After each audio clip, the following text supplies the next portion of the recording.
Alors Renaud, qu'est-ce qu'on va voir aujourd'hui dans cette vidéo? Alors aujourd'hui, on va parler des assemblées générales. On t'en parle régulièrement. Là, on va t'expliquer précisément ce que c'est.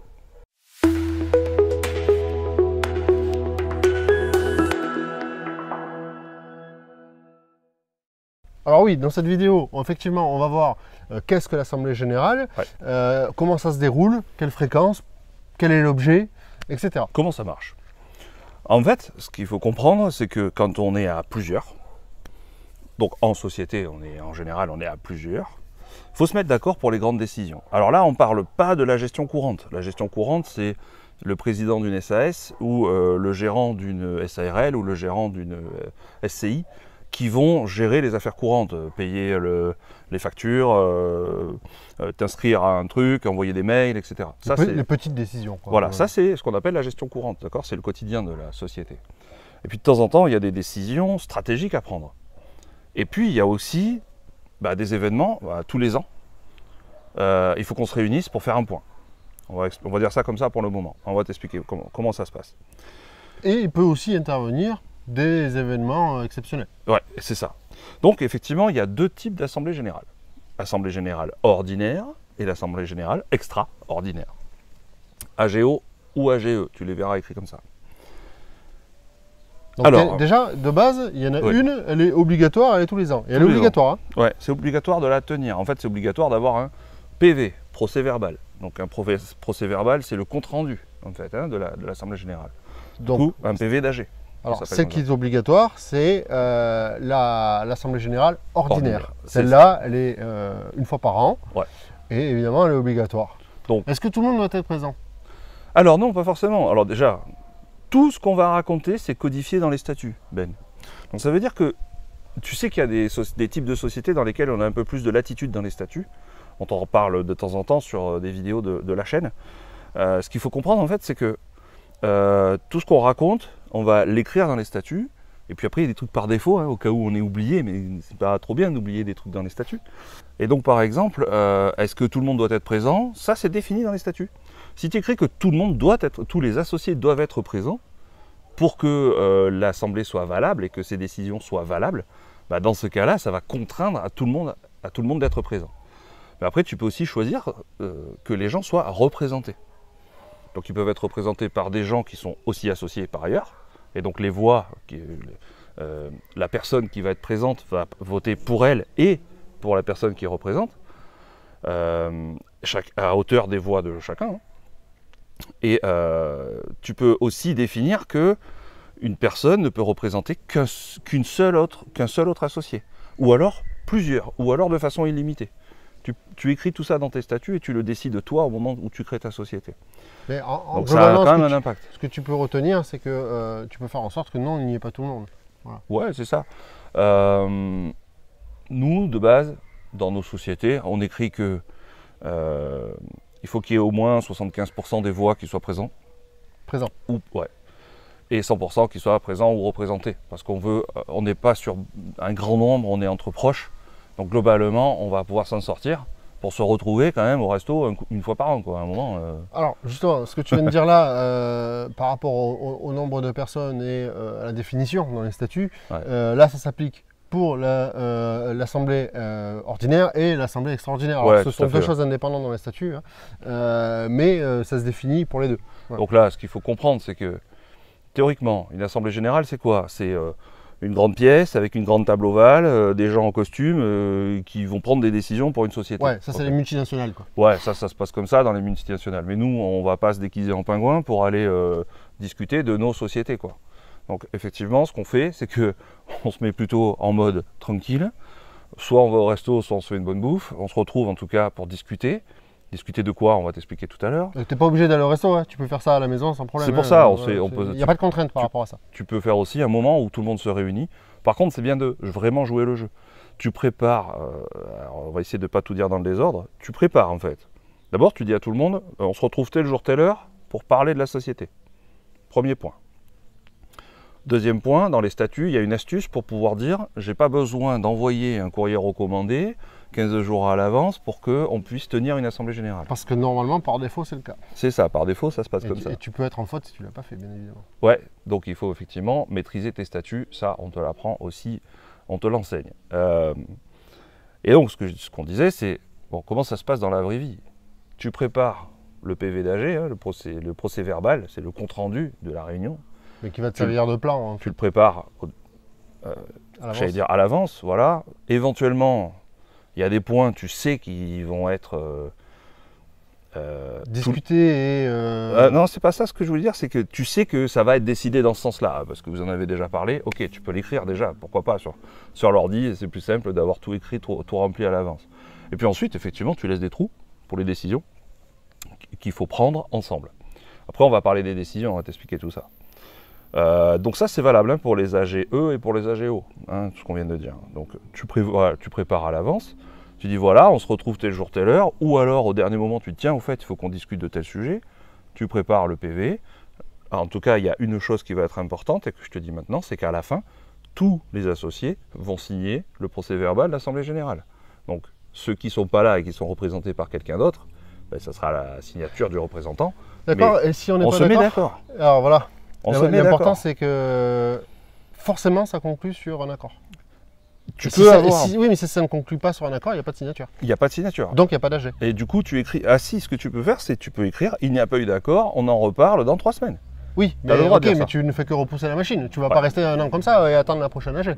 Ah ouais, non, c'est sûr. Il faut qu'il y ait un accord. Et c'est pour ça que quand on s'associe, il faut vachement réfléchir aux gens avec lesquels tu t'associes. Alors des gens avec qui tu t'entends bien, ça paraît la base, et ça tu l'avais déjà deviné, mais c'est aussi des gens avec lesquels tu as la même vision. Et ça, on en parle très souvent aussi.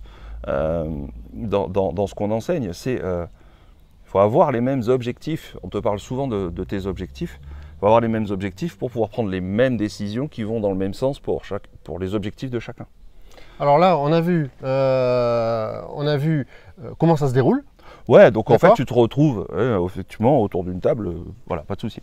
Donc là, on a vu comment ça se déroule. Maintenant, on parle de quoi dans les assemblées générales ordinaires et dans les assemblées générales extraordinaires? Pourquoi il y a les deux et de quoi on parle dans les Alors, ordinaire, ça veut dire qu'elle est prévue à l'avance. L'assemblée générale ordinaire, elle est prévue en général dans les statuts, on la prévoit une fois par an. À quoi elle sert? Elle sert à faire un point déjà sur les statuts, le statut des finances et le statut, j'allais dire, opérationnel. Ça c'est bien loué cette année, si tu es en SCI. Présentation des résultats. Oui, c'est ça. Voilà. Donc en fait, sur la ordinaire, on va faire une présentation des résultats. Ouais. D'accord. Et on va décider de qu'est-ce qu'on fait du résultat. Où est-ce qu'on attribue l'argent? Ça, c'est la partie financière. Moi, je parlais aussi de l'opérationnel, effectivement. On a fait plus de chiffre d'affaires que l'an dernier. Dans la boutique, on a vendu plus de ci ou plus de ça.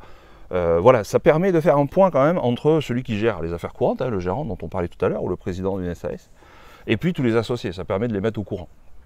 Et après, oui, parce qu'effectivement, ça peut être sur des choix stratégiques. Est-ce que l'année prochaine, on vend plus de voitures rouges ou plus de voitures vertes? Sur quoi on veut mettre l'accent? Voilà. Ça peut être à ce moment-là que ça peut se décider. Exactement. Mais très souvent, c'est pour ça que je parlais du financier, c'est que très souvent, ça dérive sur la partie financière. Qu'est-ce qu'on fait de l'argent? combien il faut mettre, hein? Attention aussi. Hein. Oui. Donc effectivement, la géo, elle arrive après le bilan déjà. D'accord? Donc le bilan de l'expert comptable, hein, qui te fournit l'expert comptable. Une fois que tu as le bilan, éventuellement tu l'envoies en avance à tes associés pour qu'ils l'analysent. Encore une fois, ça dépend si c'est ta famille, tes proches, ou des gens avec qui tu travailles tous les jours, ou si ce sont des gens plus éloignés. Mais l'idée, c'est qu'effectivement, à partir du bilan, tu as raison Ben, on va discuter finances. Donc il y a tel résultat.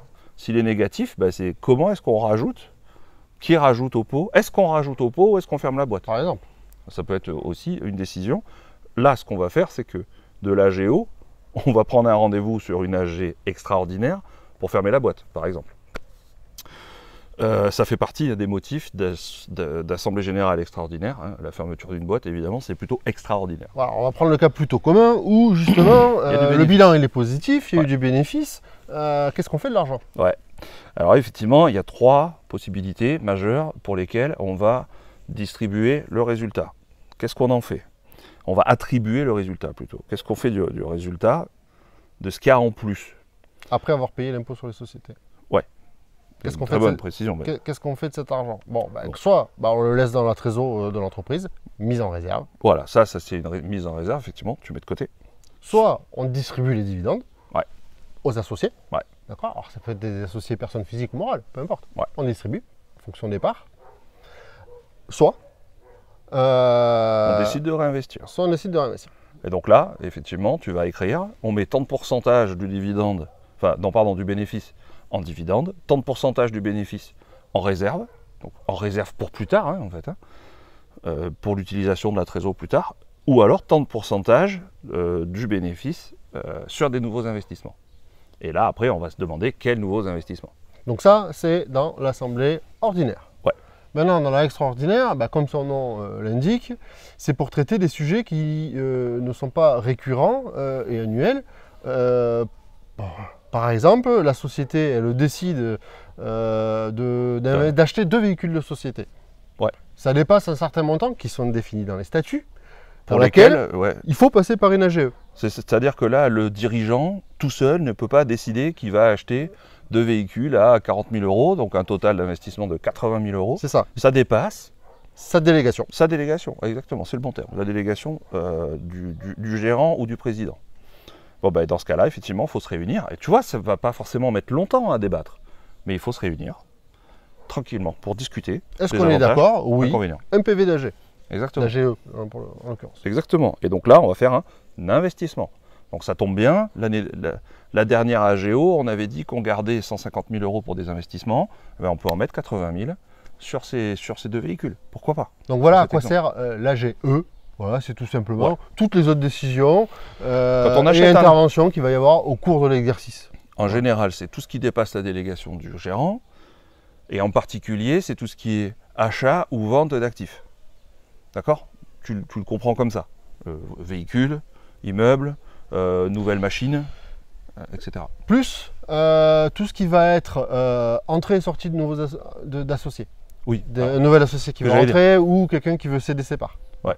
Ce que j'allais dire en fait, c'est plus toute la partie, j'allais dire administrative. Alors effectivement, il y a des associés, mais il y a aussi un déménagement d'un siège social ou d'une entité X ou Y, ou rachat d'une société. Ça va se discuter en AGE. Après, la question que tu dois te poser, c'est ouais, mais alors attends, concrètement, est-ce que c'est compliqué la paperasse à faire pour une AG, enfin AGO ou AGE? Est-ce qu'il faut que je passe par mon cabinet d'expert comptable, etc. Franchement, c'est ultra simple. C'est ultra simple et il y a quelques signatures en bas, c'est un compte rendu. La forme, oui, elle est importante.